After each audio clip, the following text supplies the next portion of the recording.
সকাল সকাল রান্না শুরু করে দিয়েছি। রিন্টু ভাই কড়াই ধুচ্ছে, ওভেন ধরিয়ে দিয়েছি, আর এদিকে ডাল সেদ্ধ বসিয়ে দিয়েছি। এটা মুগ ডাল। এদিকে মাসি সবজি কাটছে। আজকে পটল চিংড়ি আছে, আলু কাটা হয়ে গেছে, এখন পটল কাটবে। মুদি বাজার এখানে রাখা হয়েছে। আজকে আছি হরিণঘাটা মোল্লাবেড়িয়া এক শ্রাদ্ধের অনুষ্ঠানে রান্না করতে এসেছি। আজকে 150 লোকের রান্না হবে।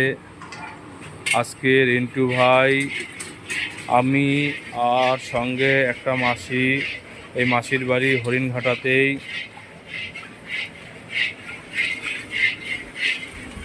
আজকে রান্না আছে তোমার শাক শুক্তো, ডাল, মাছের মাথার ডাল হবে, পটল চিংড়ি হবে, পমফ্রেট মাছ হবে, কাতলা মাছ হবে, এখনও মাছ আসেনি, আর আমের চাটনি।